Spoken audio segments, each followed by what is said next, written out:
Ferran Torres has already lived through everything at Barça. Decisive goals, fierce criticism, depression, personal breakups, and even a rebirth under the nickname The Shark. And I know this because I've watched absolutely every one of his matches. The question is clear. Is he really the forward Barcelona need, or is he just a mirage who lives off isolated moments? What I discovered will surprise you, because behind the statistics there is a much more human story. From his beginnings at Valencia, his breakout with the national team, the ups and downs at Barça, to how Hansi Flick is transforming him this season. Get ready, because after this video you're going to see Ferran Torres with different eyes. Not just as a criticized player, but as a footballer fighting against himself. We are Barça cracks. Let's begin. Ferran Torres was born on February 29, 2000, in Foyos, a small town in the province of Valencia with just over 8,000 inhabitants. He grew up in a humble, close-knit environment, where football wasn't just a pastime, but part of everyday life. His father was the first to take him to Mestalla Stadium to watch Valencia CF, and from those early days in the stands, it was clear that Ferran had a special connection with the club. He fell in love with those colours and, from a very young age, dreamed of wearing that shirt. At just 6 years old, he was already part of Valencia's youth academy, an achievement many Valencian children could only dream of. That's where he began learning the fundamentals of the game and showing that he had something different. His idol at the time was David Villa, the historic goalscorer for both Valencia and the Spanish national team.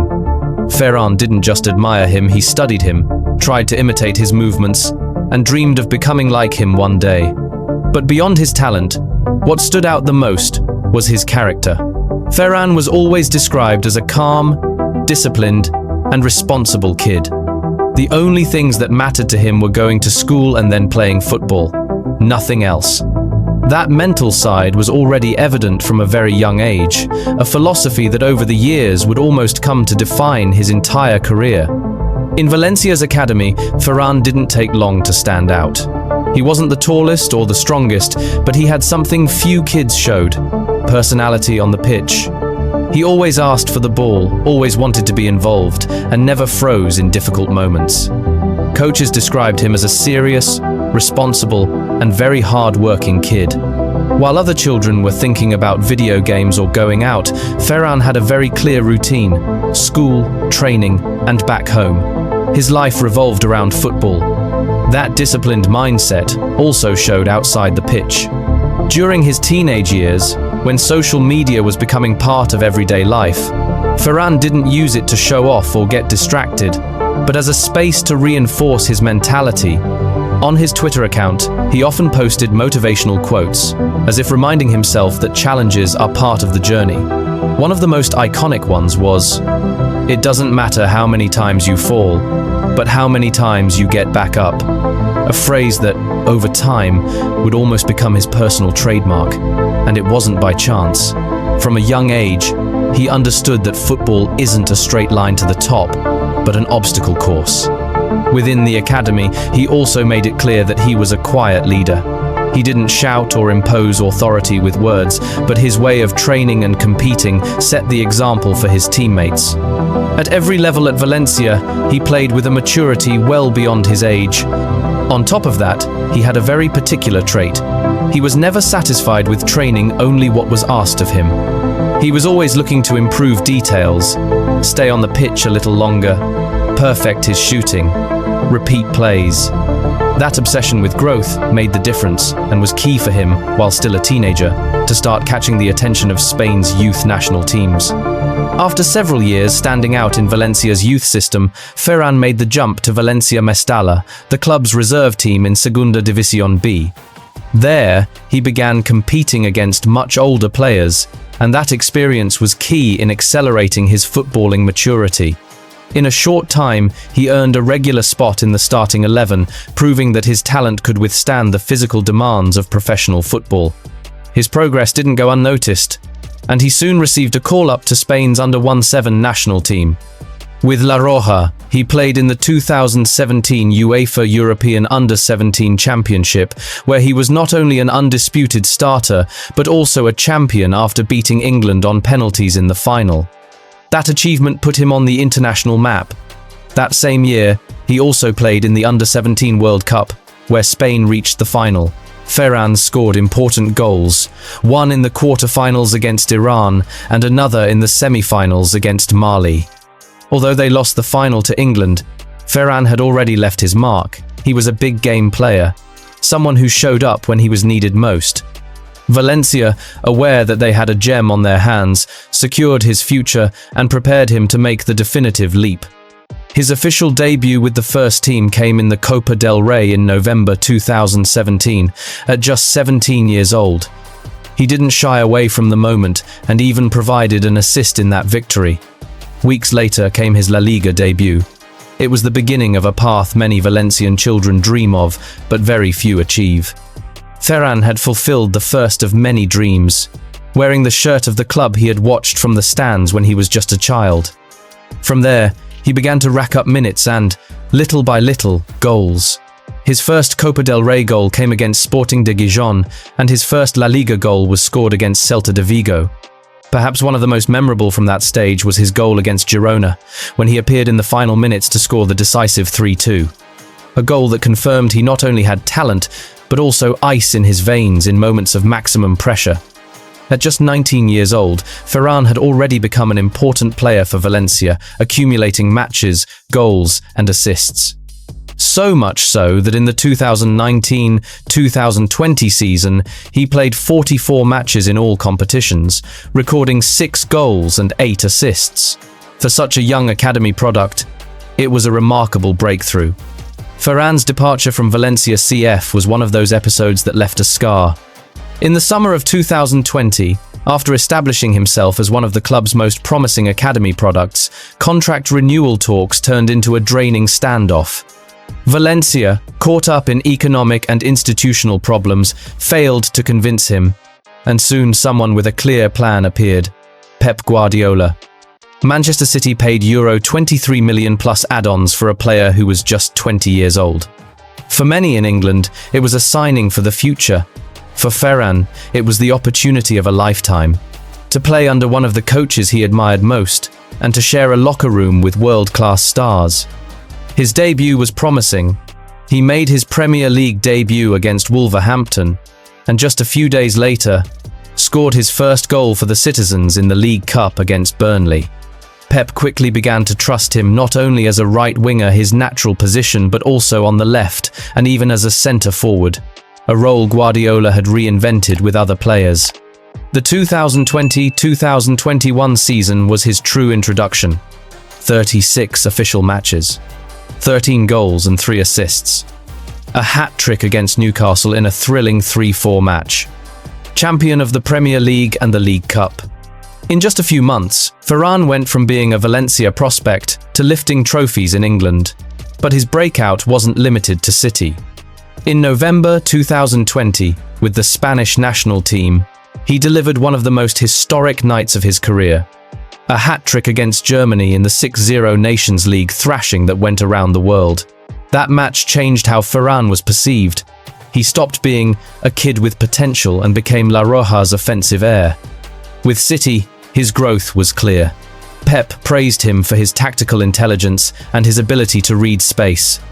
He wasn't the classic winger who constantly took on defenders, but a player with a striker's instinct, capable of appearing where no one expected him.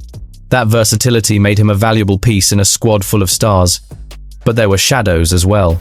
In the 2021-2022 season, a foot injury sidelined him for several months, right when he seemed to be cementing his place as a starter. That absence opened the door for other teammates and made it hard for him to regain his spot. Even so, whenever he was fit, he continued to show why Guardiola had bet on him. His time in Manchester was brief but meaningful. He won titles, proved he could compete at the elite level, and established himself as a modern attacker capable of adapting to different systems.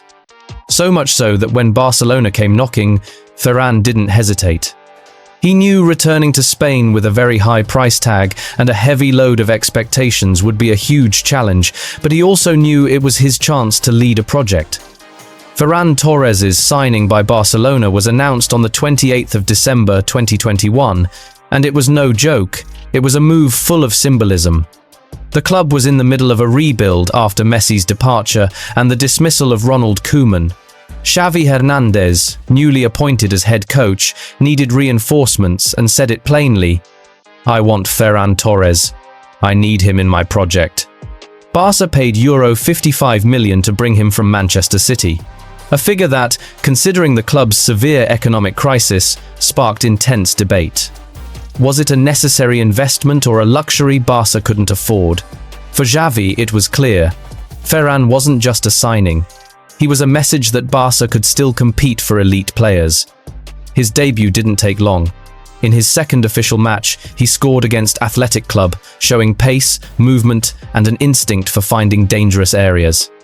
That goal felt like the perfect welcome, and the fans began to believe they had signed a decisive player. During those first months, Ferran became a regular starter. His tireless work in high pressing, constant off-the-ball runs, and ability to combine with teammates fit perfectly with the style Xavi wanted to implement. The high point came on March 22, 2022, when Barca visited the Santiago Bernabeu and crushed Real Madrid 0-4. Ferran scored a goal and provided an assist in that unforgettable Clásico. That day, he earned the respect of many CULÉS. However, not everything was praise. In matches like the Europa League game against Napoli, Ferran scored again, but also missed very clear chances. That pattern repeated itself on several nights. He was always in the right place, but didn't always finish well. In his first half season, his numbers were more than decent. 7 goals and 6 assists in 25 matches, directly contributing to more than a dozen goals. But the Camp Nou is an unforgiving stage. What would be an outstanding return for many clubs was not enough at Barca to silence the criticism. The narrative around Ferran began to polarize. For some, he was a forward with elite movement, capable of constantly creating danger. For others, he was a player without the composure or efficiency required to play for Barcelona. His arrival represented more than just a signing. Ferran was the first big name to choose Barca in the middle of a crisis, when others refused to come. That gave him enormous symbolic value. But at the same time, the weight of expectations was brutal. Euro 55 million made him an easy target for criticism every time he missed a clear chance. Ferran's arrival at Barcelona in January 2022 generated huge excitement. The club paid Euro 55 million to Manchester City, an enormous figure given Barca's financial situation, which automatically made him one of the marquee signings of Xavi Hernandez's new project. The start was hopeful. Early goals, good chemistry with Aubameyang and Dembélé, and even standout performances in big matches like the Clásico against Real Madrid. But the shadows soon appeared.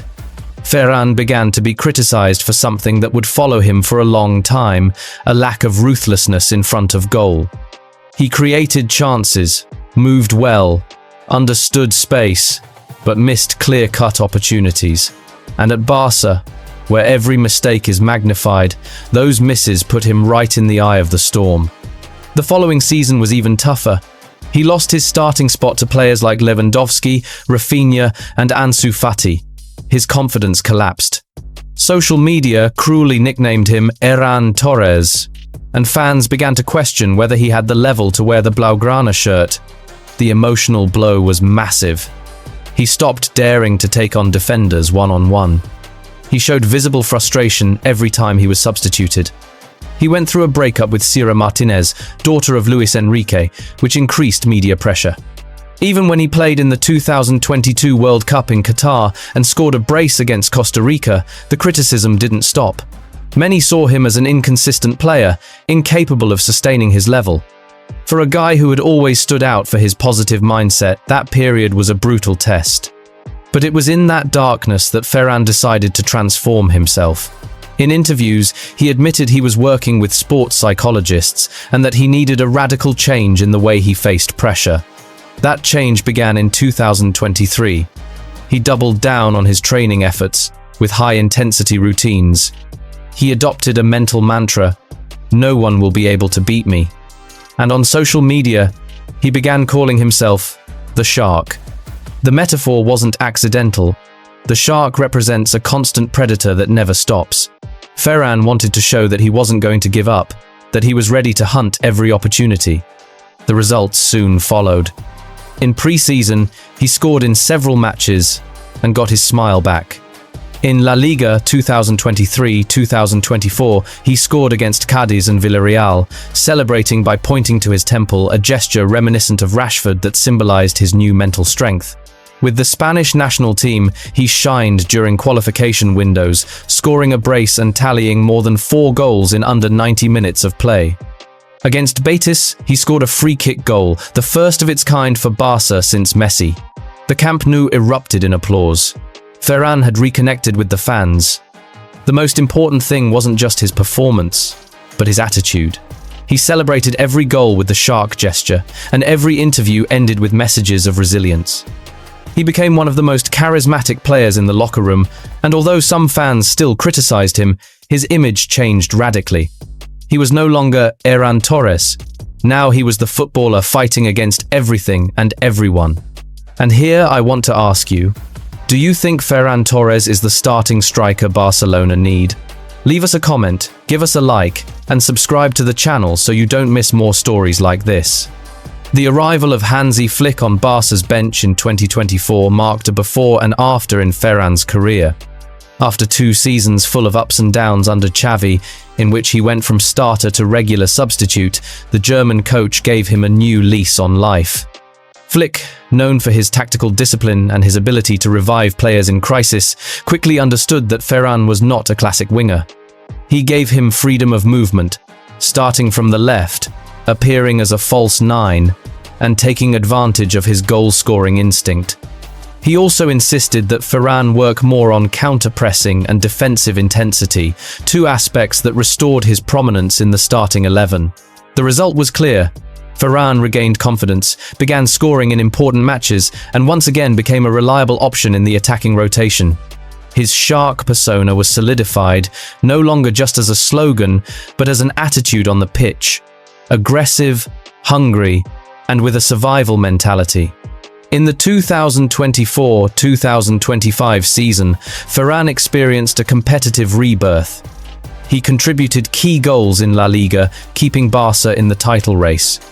In the Champions League, he scored during the group stage, showing he could deliver at the elite level.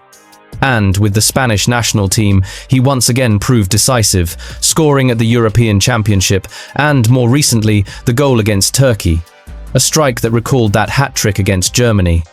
Opportunistic, lethal, and perfectly timed.